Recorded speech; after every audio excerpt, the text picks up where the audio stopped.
From the Fox 26 studios, this is Houston's Morning Show.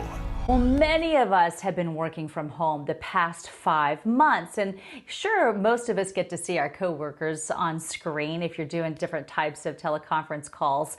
But how do you stay connected to them? We have an expert to help us out. I'm talking about Carol Barks, expert in neuroscience and conflict resolution. Good morning to you, and thank you for being here. How important is it for us right now to truly stay connected with our colleagues?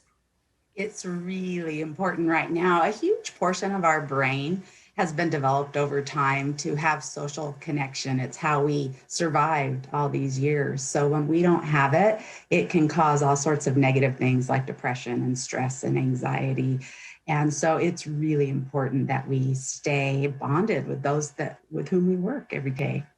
So how do you suggest that we maintain that bond? Because if you're just doing different types of teleconference calls, it can be hard to actually connect. You might just be taking care of business in a quick amount of time.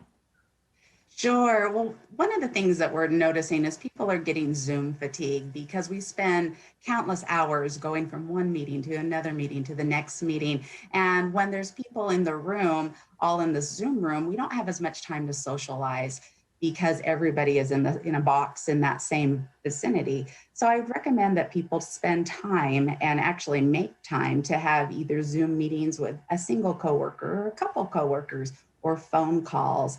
And if we still live in the same proximity and we're just working remotely, perhaps we can have a socially distanced meeting with a friend on a patio outside, just to make sure that we're connecting one-on-one, not just doing the work that needs to be done.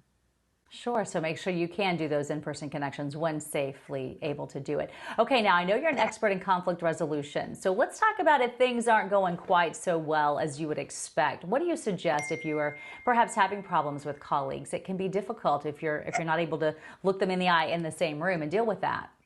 Yes, that's one of the things with Zoom is we have this false understanding that we can see each other, but we don't actually make eye contact. Like for instance, right now I'm looking into my camera, which means I'm not looking at the screen at the person and vice versa.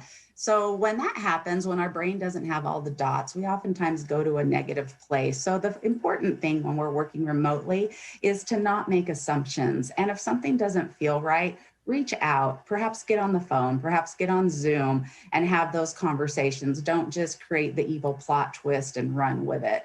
So at this point, communication is really, really key. At this point, also lightening up is really key. We're really serious. There's a Harris poll about stress in America. And right now, fear and frustration and anger are at a huge high, affecting many, many of our population. So finding times to laugh, finding times to lighten up, all really valuable for cutting down all those negative emotions.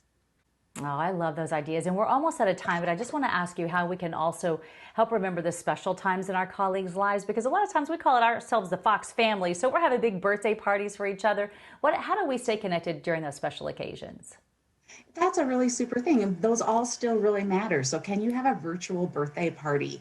Can you have, if your Fox family's nearby, can you have a drive-by birthday party?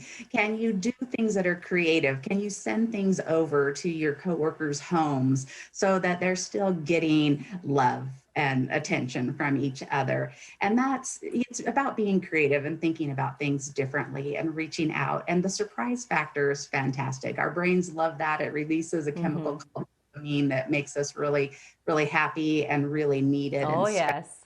And those types of things are great. So anytime you can find time to All connect. right, Carol, I'm so glad to talk to you.